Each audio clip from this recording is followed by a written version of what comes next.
Halo, halo, apa kabar? Nggak kerasa, sudah ketemu lagi hari Jumat. Orang bilang menyebutnya ada Thanks God It's Friday gitu ya.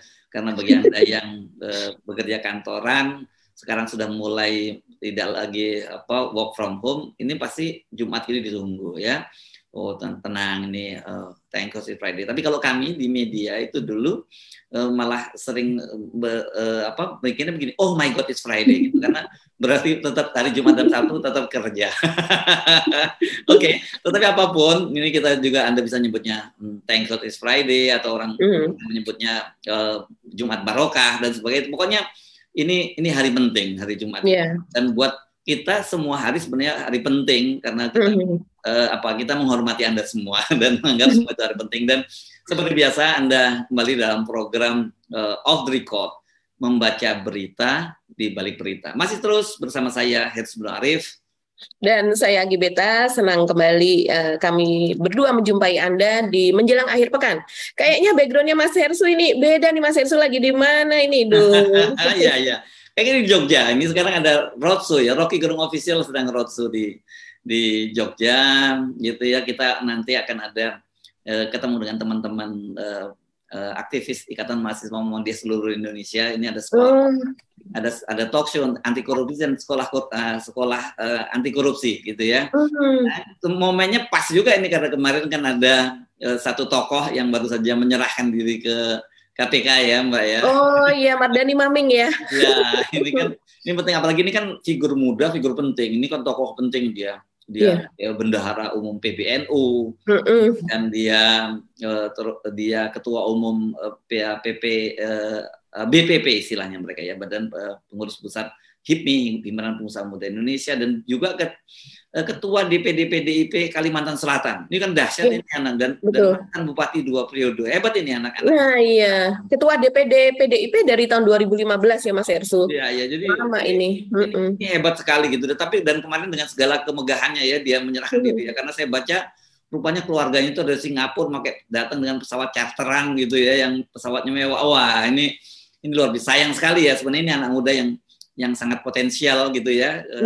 Dan tiba-tiba terjerembab pada kasus ini, walaupun sebenarnya kasusnya ini terjadi justru pada masa dia jadi bupati ya, tahun 2015 sampai 2017, 7 tahun tuh suapnya itu yang di.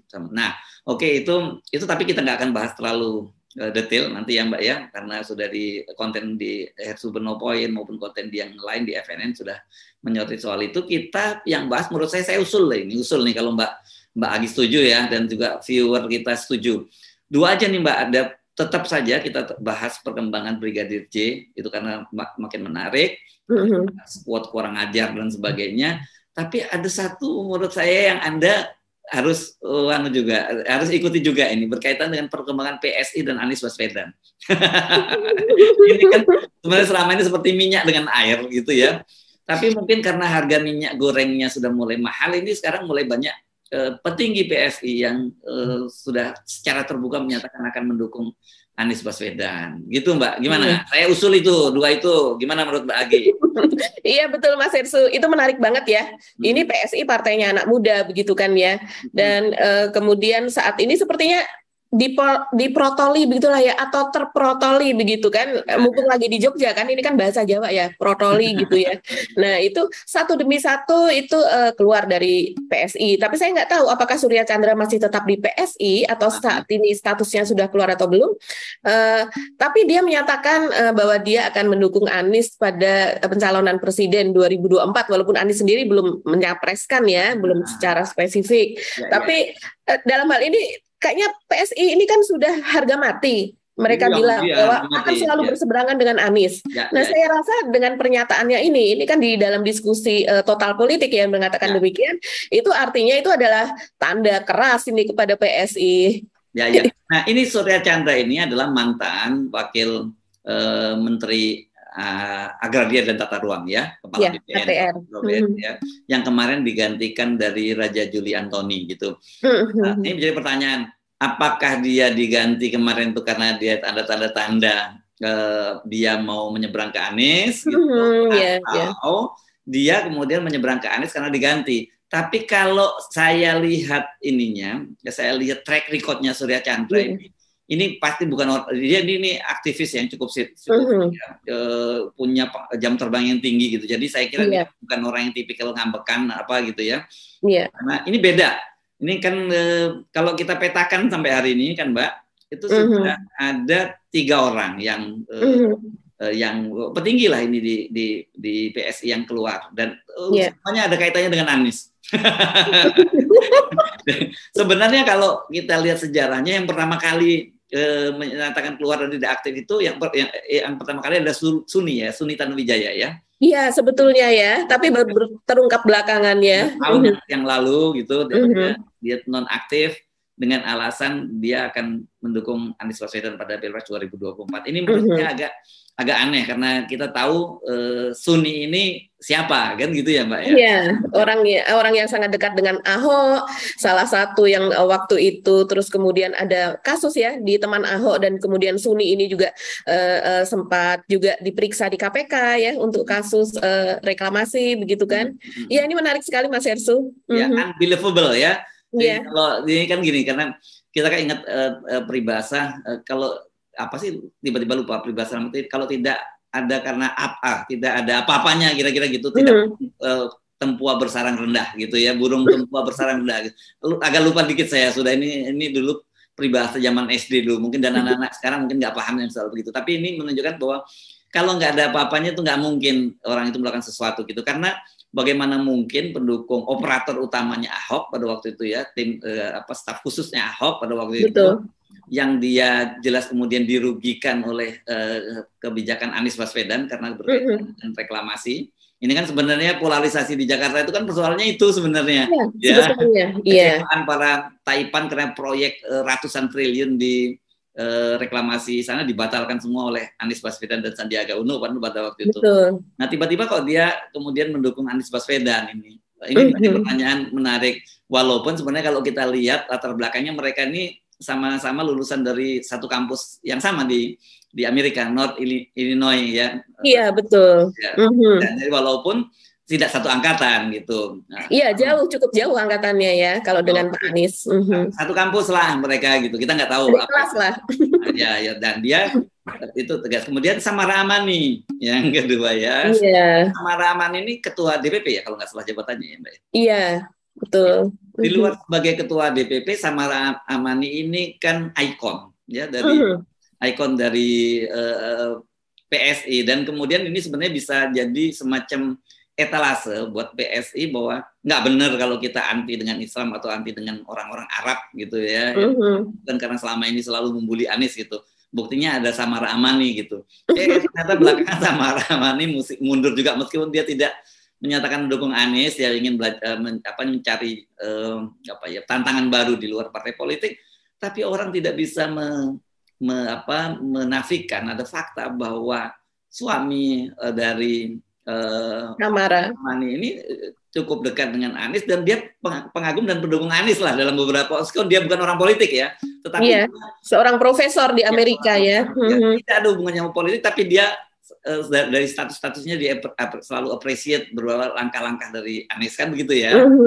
Mungkin karena nyambung Mas Herssu. Kalau saya lihat dari Twitternya yang dia kemudian tektokan dengan Anies itu bahasanya tuh selevel gitu. Ya, kan agak sulit juga Mas Herssu kalau seandainya seperti Giring gitu ya, tektokan dengan Anies tuh bahasanya sudah berbeda Mas Herssu. Jadi kayaknya udah nggak nyambung tuh. Situ lagi dong. Oke. Dan satu lagi yang rame waktu itu kasus Samara Amani ketika mundur itu dikaitkan juga dengan apa Dewan Pakar kita Bung Rocky Gerung karena karena berfoto itu ya. Pernah di New York ya pada waktu itu ya. Jadi mereka Samara Amani nggak lama setelah menikah kan suaminya profesor kajian Timur Tengah dan Islam di Universitas dari New York University gitu ya. Bung Rocky Gerung ke sana mereka ketemu gitu dan foto bareng itu pada waktu itu sempat ramai dimuncul apa karena ketemu Rocky Gerung nih jadi insaf kembali ke akal sehat gitu. Bung Rocky harus mengaku tuh baru ketemu aja udah langsung bisa berpindah ya apalagi kalau seandainya bergaul intensif. Nggak sempat Aji manggilnya begitu ya suami yang ini kan panggilannya suaminya Samara ini memang dulu teman lama ya sebetulnya. itu ya karena seperti Anda tadi itu ini lingkungan akademis gitu ya dengan Bung Rocky ya, jadi pasti dia punya satu frekuensi yang sama gitu dalam persoalan ini Samara Amani. Jadi ini saya kira pukulan berat juga buat PSI karena salah satu etalasenya hilang. Nah ini yang terakhir nih menurut saya, kalau pernyataan dari Surya Chandra itu yang memang dikutip dari dia sendiri, sebenarnya meskipun tanpa dia ngomong keluar dari PSI, otomatis dia sebenarnya udah berbeda dari PSI. Jadi saya duga ini soal waktu aja nih kan dia. Dan figur Surya Chandra ini seperti saya katakan tadi ini beda banget. Ini dia kebetulan juga etnis China gitu ya, orang-orang dari Tionghoa, betul. Tapi dia ini memang ini dikenal sebagai aktivis sejak dulu. Dia ini difabel kan. Ada yang pada waktu zaman dia dilantik menjadi wakil menteri itu dia paling aneh yang waktu itu menggunakan pakaian nggak dimasukkan gitu kan, banyak di sini kok begini pakai bajunya, nggak taunya kan dia ini kan difabel, dia ini polio ya, dari keluarga yang ya kurang mampu gitu. Tapi ini luar biasa nih figur ini gitu ya, dia sangat aktivis membela buruh, kemudian di YLBHI juga ya dia aktif. Iya, sejak dari mahasiswa dia sudah menjadi aktivis. Jadi ketika dia lulus dari Universitas Indonesia itu dia sudah menjadi aktivis di LBH gitu. Jadi ini saya kira ini orang yang salah satu figur yang cukup serius gitu, dan kita juga nggak pernah dengar dia nyinyir baik di media sosial maupun di media ini kan.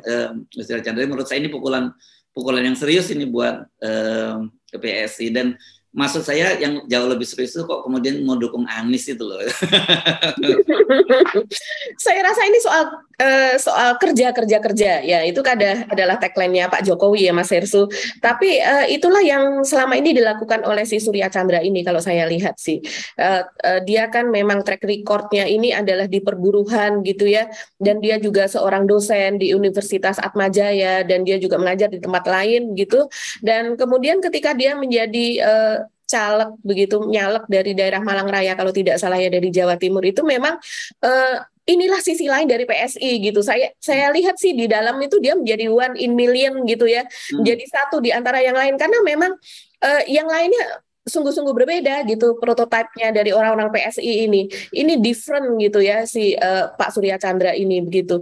Dan kemudian kalau kita track record lagi perjalanannya dia ke belakang, dia ini kan juga memiliki LSM sendiri. Sebelum itu kenapa dia memiliki LSM sendiri bersama teman-temannya? Karena dia sudah terkenal sebagai pengacara yang membela kaum perburuhan. Dia pernah menggugat pemerintah di masa SBY juga mengenai jaminan sosial nasional gitu, dan kemudian dia menang bersama teman-temannya begitu. Jadi betul-betul orang lapangan yang dimana dia membela buruh, dan itu sudah berkali-kali dia pro bono atau alias gratis tanpa biaya. Malah justru dia yang sering membantu buruh tersebut, karena namanya orang dalam buruh ini kan ya hidupnya kebanyakan susah ya, dan kemudian dia untuk datang ke pengadilan atau datang ke Jakarta saja susah ini, tapi mereka bisa melakukannya gitu bersama dengan Surya Chandra ini.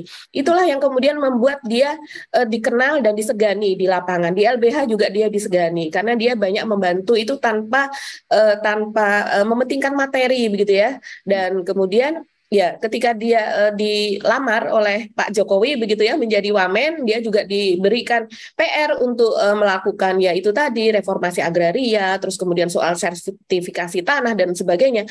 Saya rasa selama 3 tahun inilah salah satu wamen yang kompeten gitu. Karena dia memang sudah mengetahui betul sebelum dia naik, dia mengetahui betul permasalahan yang ada di akar rumput gitu, permasalahan pertanahan dan sebagainya. Dia tahu konflik-konflik tersebut gitu kan, kebanyakan itu kan keperbiaannya jelas gitu ya, karena dia selalu melakukan advokasi. Itu yang paling penting kan sebenarnya jadi seorang pejabat itu adalah keberpihakan yang jelas, apalagi berkaitan dengan masalah agraria dan tata ruang. Wah, ini kan salah satu tempat yang jadi banyak hantu blaunya ini ya, konflik-konflik. Wah ya, baru aja ditangkap banyak mafianya kan Mas Hersu ya.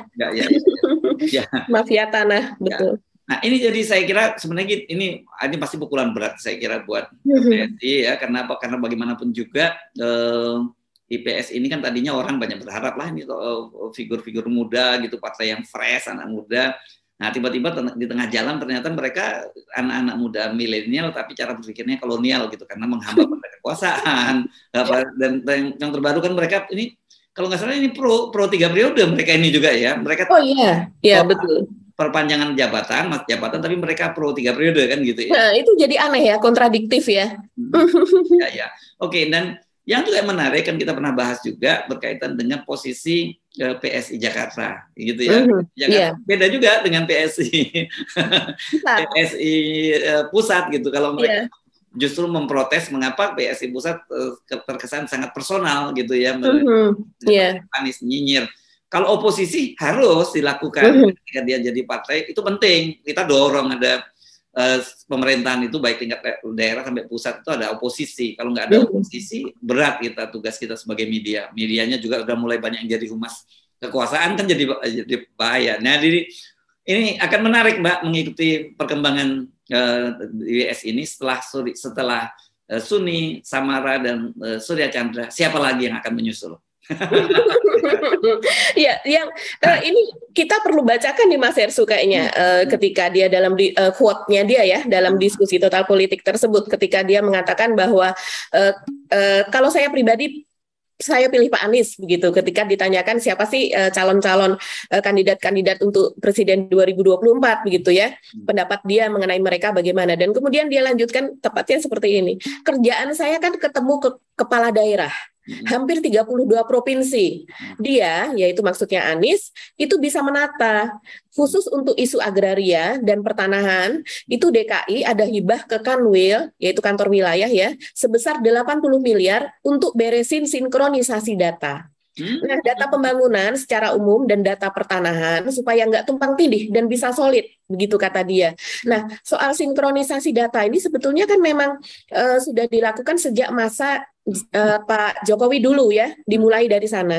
Dan dia melihat bahwa ini bisa dikerjakan oleh Anies, gitu, bisa diteruskan dan kemudian sinkronisasi data itu dapat terus membaik begitu. Dan menurut penilaian dari Surya Chandra ini Anies mampu melakukan kerja-kerja yang sebelumnya dikerjakan oleh Pak Jokowi.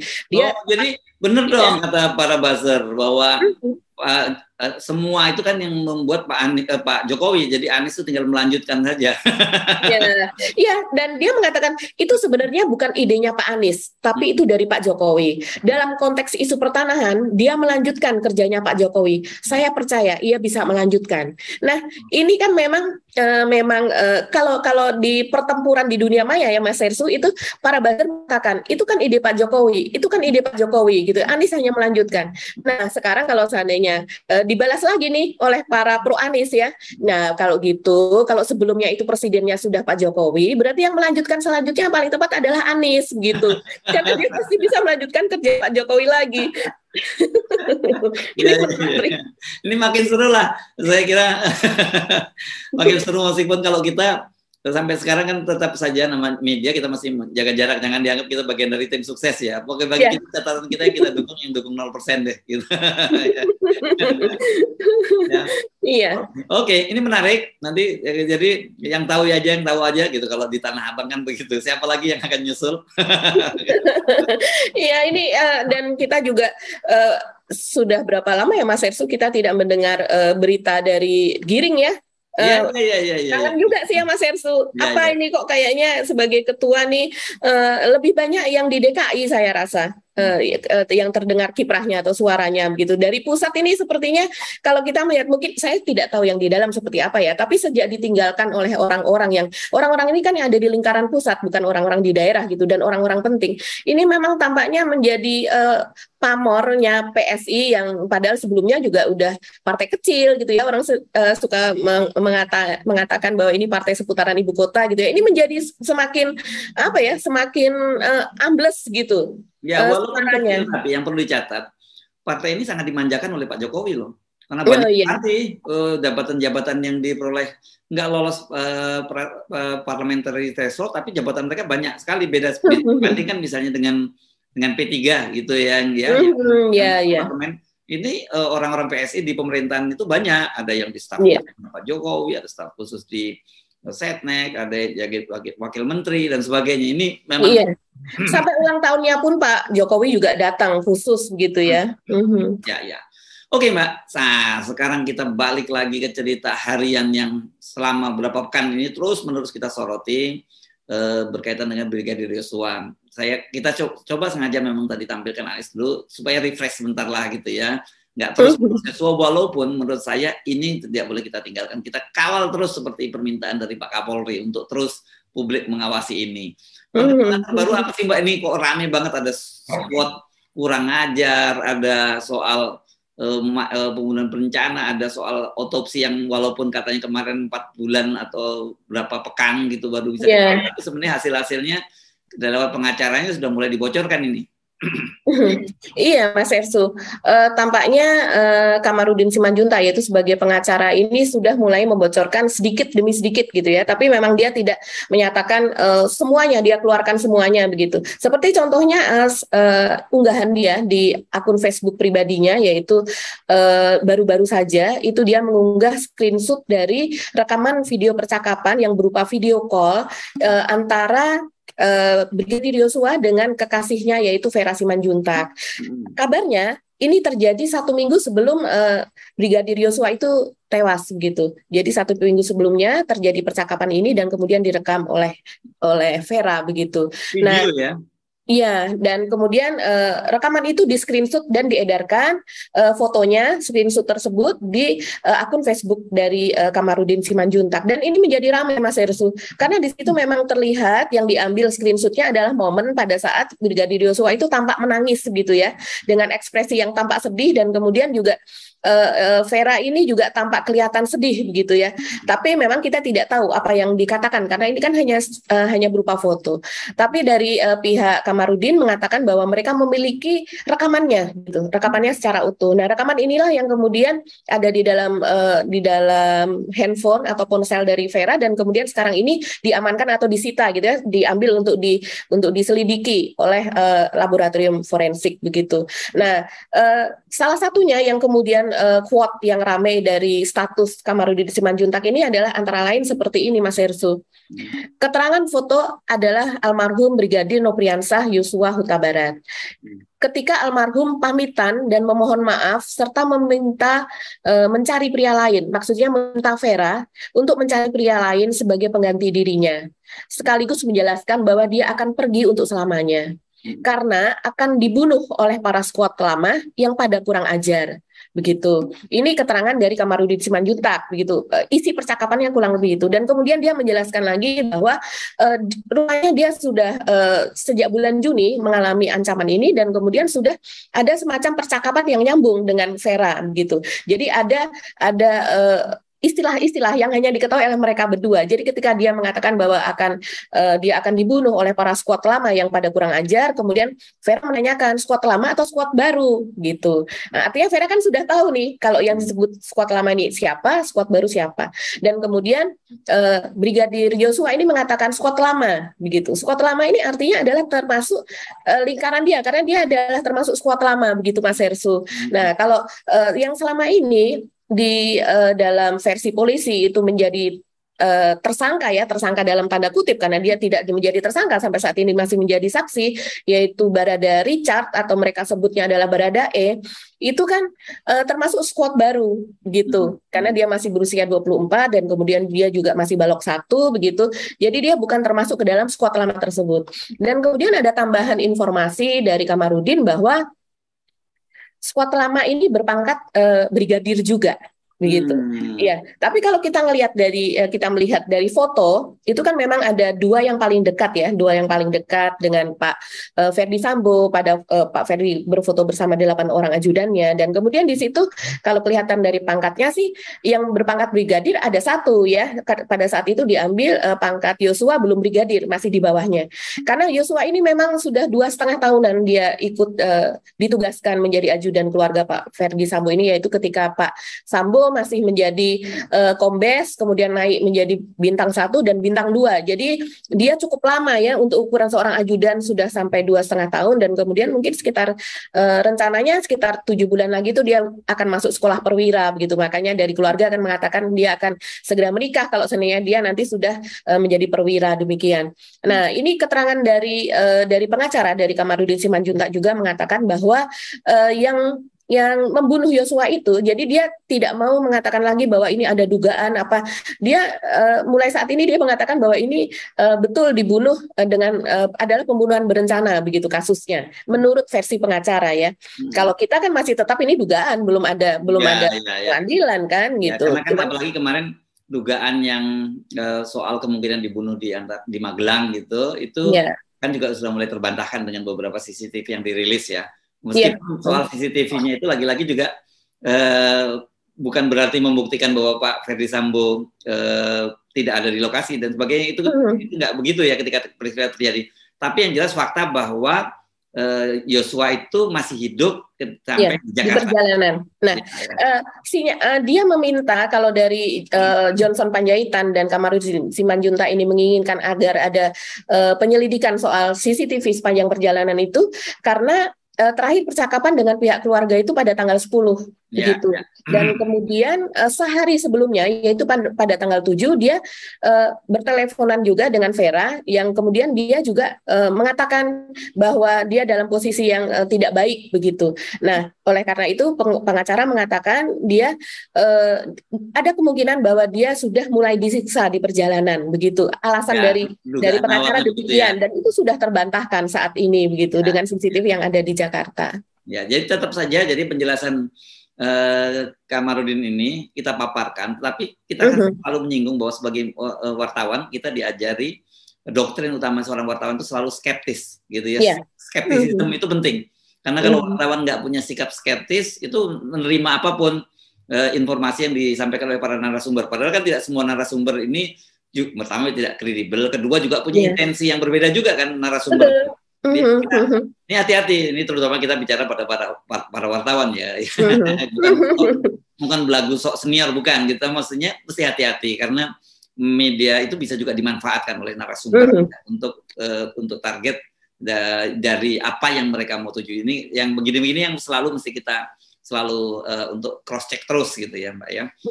Betul Mas Ersu. Ya lanjut, silakan lanjut. Jadi. Iya, dan kemudian ada tambahan informasi dari Kamarudin bahwa brigadir yang membunuh Yosua tersebut, dia sebutkan pangkatnya adalah brigadir ya, itu adalah berinisial D.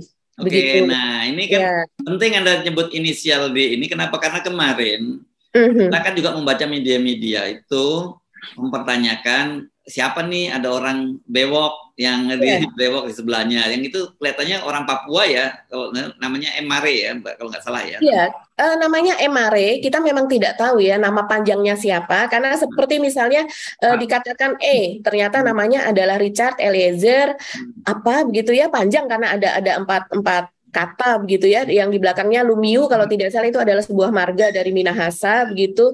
Nah, Emare ini kita menelusuri ini dari Papua dan juga dari pemirsa off the record memberikan informasi ya di kolom komen gitu mengatakan bahwa ini putra Papua begitu. Nah, kita tidak tahu. Memang kita tahu bahwa pangkatnya itu sepertinya kurang lebih sejajar dengan Yosua atau mungkin satu tingkat di atas Yosua begitu kan. Nah, tapi kita tidak tahu peran dari MRE ini dan kita juga belum melihat dia ikut diperiksa. Kalau dia masih dengan ada jambangnya ya, kita belum melihat bahwa dia termasuk ke dalam ajudan yang diperiksa oleh Komnas HAM gitu. Dan sampai sekarang Komnas HAM masih mengatakan bahwa ada satu lagi yang akan diperiksa, yaitu yang kemarin belum hadir, itu akan dilakukan minggu depan. Ya. Gitu. Ini kenapa? Karena foto beliau ini catching banget gitu ya, di antara viral, beragam klimis semua, tiba-tiba beliau berjenggot.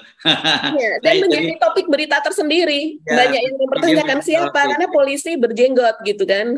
Saya ingat ini kalau kayak gini, ini model kayak di Arab Saudi atau di kalangan Taliban yang pakai jenggot begini. Iya. Tapi sekali lagi kita mesti jangan cepat mengambil kesimpulan ya. Gitu tadi inisial ini apa, ternyata misalnya pun dapat inisial ternyata kemudian beda faktanya. Termasuk misalnya kayak Brigadir Yosua ini kan tadi cuma disebut Brigadir J sampai sekarang media juga masih banyak J. Tapi menurut versi keluarga kan sebenarnya Yosua ya, Nofriansah Yosua Huta Barat. Sebenarnya ya kan bukan J gitu ya. Ya, ini babnya masuk ke soal akurasi gitu ya. Karena media itu penting karena berkaitan dengan akurasi, apalagi berkaitan dengan fakta-fakta. Nah, jadi tapi apa yang bisa kita ini kan Mbak, sementara ini kita bukan simpulkan ya, belum kita simpulkan perkembangannya sampai tahap di mana kalau kayak gitu sekarang ini, karena saya juga membaca dan juga menonton video dari pengacara ya.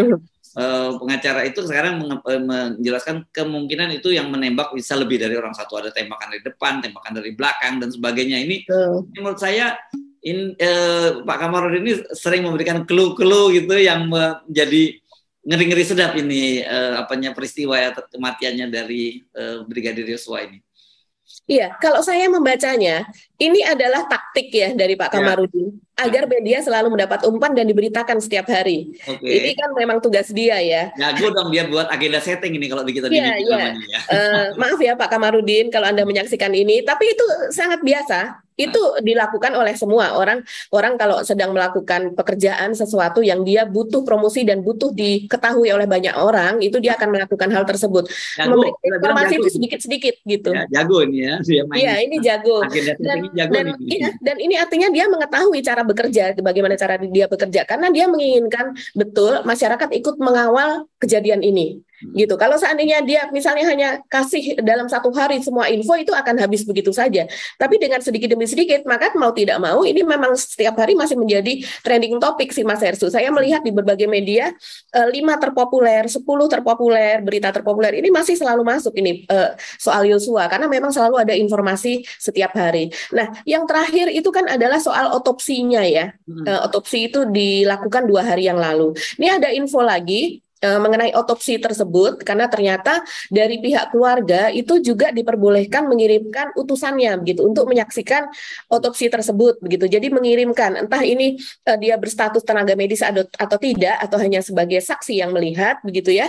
Tapi kalau dari yang resmi yang dipimpin oleh dokter forensik dari SCM, Departemen Forensik, itu kan katanya masih sekitar 2 sampai 8 bulan begitu ya. Ada kemungkinan 4 bulan baru ada hasil forensiknya, paling cepat 2 sampai 8 minggu begitu ya Mas Hersu. Nah, ini paling cepat itu 2 minggu. Nah, kemarin ketika diwawancarai oleh beberapa wartawan, ini Pak Kamarudin mengatakan bahwa dari 2 orang yang diutus oleh pihak keluarga itu dia sudah mendapatkan hasil sementara begitu.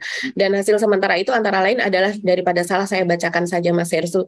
Jadi dia mengatakan ini sudah saya konfirmasi, bukan lagi dugaan. Ini hasil konfirmasi ke pihak keluarga yang ditugaskan mengawasi proses otopsi. Begitu selesai otopsi langsung saya kejar informasi itu, kata Kamarudin. Kalau nggak salah ya, keluarganya ada yang dokter juga kan yang diminta mengawasi, dokter perempuan sih ingat saya kalau nggak salah. Oh begitu ya. Ya.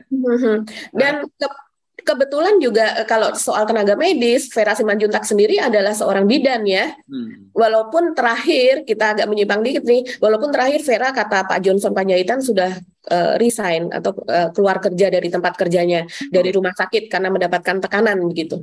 Nah, terus kemudian kata Pak Kamarudin lagi, lubang itu ada di belakang kepala, tembus ke hidung, leher, tembus ke bibir, ada juga di leher, terus kemudian di dada dan di tangan, semua tembakan lurus menembus tubuh yang menandakan penembakan dari jarak dekat. Bahkan dia berani mengatakan bahwa dia ditembak dari jarak dekat oleh orang banyak. Sedekat apa? Kalau menurut dia itu sampai senjatanya itu ditempel begitu di kulit dari Brigadir Yosua begitu. Terus kemudian dia mengatakan juga bahwa kenapa peluru bisa tembus dari depan ke belakang, yaitu ada yang dari kepala tembus ke depan gitu, dari belakang kepala, karena dicolok atau ditempelkan senjata tersebut ke tubuh. Penembakan korban dari belakang dicolok. Di leher juga dicolok, jadi dia memperlihatkan misalnya di leher itu terkena begitu ya, di sini dicolok dan kemudian tembus ke hidung begitu. Terus kemudian semua tembakan lurus, hanya satu yang sedikit miring, dia mengatakan demikian.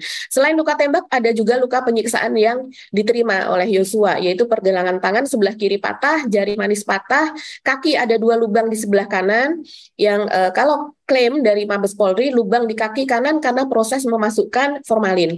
Tapi kenapa ada juga di kaki kiri begitu, lubang yang sama begitu. Nah, inilah yang sementara dari menurut dia itu adalah demikian, dan dia menambahkan artinya pembunuhan ini dilakukan lebih dari 2 orang menurut persepsi dia ya. Kebenaran itu sudah tampak, memang ada 2 kepentingan, membuka dan menutup kasus ini. Polri ingin melindungi institusinya, Presiden ingin membuka. Nah, dia memang di beberapa unggahannya dia minta betul kepada Pak Jokowi begitu ya, sementara keluarga meminta kepada Panglima TNI begitu. Ya, ya.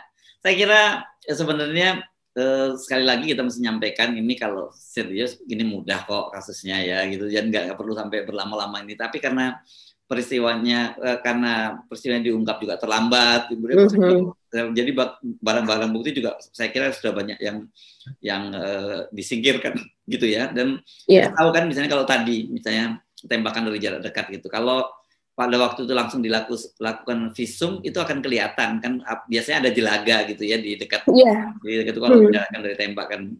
Nah ini sebenarnya mesti dikonfrontir itu antara yang melakukan forensik autopsi sejak awal dokter forensik dengan yang sekarang gitu. Dan saya kira pada waktu itu kan Komnas HAM sudah bertemu dengan para dokter forensik dari Pusdokes Polri ya.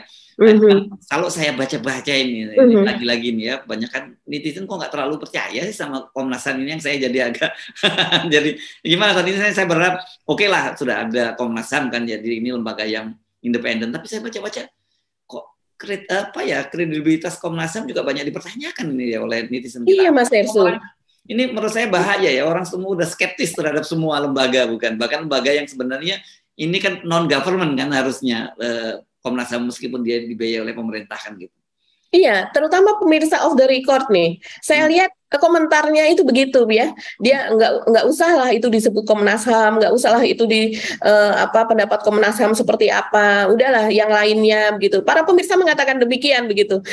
Dan saya agak terkejut juga sih mendapat kenyataan ini, walaupun saya tahu juga memang Komnas HAM ini belakangan dipertanyakan begitu ya independensinya. Padahal dalam kasus ini pada tim khusus yang dibentuk oleh Kapolri ini, dia sudah menyatakan saya tidak mau masuk ke dalam tim khusus, saya akan kami Komnas HAM di luar akan independen. Tapi rupanya itu tidak membuat orang menjadi percaya begitu ya. Mereka tetap mempertanyakan. Iya.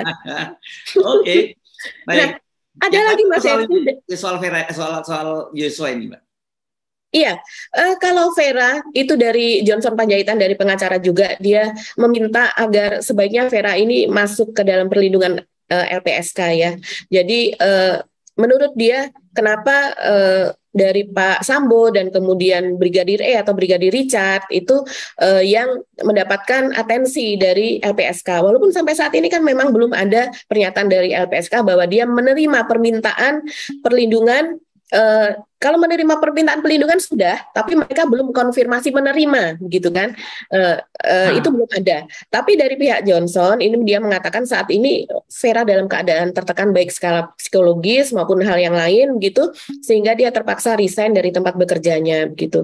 Jadi sesudah terjadi pemeriksaan itu dia merasa tidak nyaman lagi berada di situ begitu. Nah, ini saya rasa yang seperti ini ya, yang perlu ada perlindungan gitu juga dengan pihak keluarganya. Keluarganya ini sudah lama ini, dan sebetulnya saya rasa sih saya pernah melihat LPSK ini menyatakan ingin menawarkan untuk keluarga perlindungan kepada pihak keluarga. Jadi bukan keluarga yang meminta, tapi LPSK sebetulnya sudah pernah menawarkan. Tapi memang dari keluarga sepertinya belum ada permintaan untuk permintaan untuk mendapatkan perlindungan tersebut, Mas Hersu. Nah, yang menarik juga adalah pernyataan Usman Hamid, yaitu Direktur Eksekutif dari Amnesty International. Dia dulu menjadi ketua kontras ya Mas Hersu kalau tidak salah. Dia pernah kontras, ingat saya, itu kan kasus Munir segala macam, dia sangat betul ya, sesudah Munir ya. Dan kemudian dia mendapati dalam sebuah diskusi dia mengatakan bahwa dia baru mendapati bahwa Pak Ferdi Sambo itu ternyata selain menjabat sebagai Kadif Propam di Mabes Polri, dia adalah juga seorang ketua Satgas gitu, Satgasus. Iya. Ketua Satuan Tugas Khusus di Mabes Polri begitu. Dan ini rupanya entah memang tidak dinyatakan Satgasusnya tuh Satgasus soal apa begitu ya. Tapi dia rupanya bukan Satgas. Ini adalah Satgasus yang semacam hanya memerlukan waktu pendek begitu. Jadi kalau saya lihat ya seperti ya kayak Satgasus semacam ad hoc gitu ya, satgas atau yang hanya bekerja pada satu periode tertentu begitu. Nah, tapi ini rupanya diindikasi menjadi satgasus yang penting begitu. Dan Usman Hamid ini baru mendapati, karena ini memang tidak terpublikasi di luar, dan dia mengatakan setelah dia mendapati ini, mengatakan memang benar-benar butuh reformasi di tubuh Polri.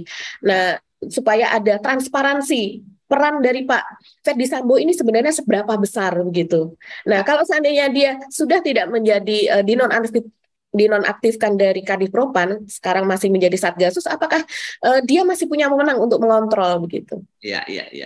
Ini sangat menarik, dan ini momentum seperti kita sebut adalah bersih-bersih di lingkungan internal kepolisian ya. Dan mudah-mudahan saja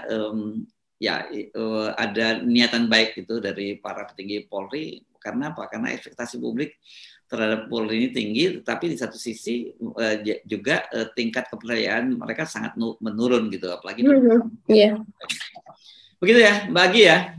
Kita 2 topik saja ya, udah cukup panjang loh, 2 topik saja. Iya, Mas Emsu kan mau berkegiatan dengan anak-anak muda Jogja ya. Iya. Oke, terima kasih ya Mbak Agi. Juga terima kasih untuk Anda semua yang terus bersama kami dalam program membaca berita di balik berita Off the Record Forum News Network. Sampai saya Arsubno Arif. Dan saya Gibeta, terima kasih atas perhatian Anda. Tetap 0%. Wassalamualaikum warahmatullahi wabarakatuh. Ketemu lagi di hari Senin ya. Ya.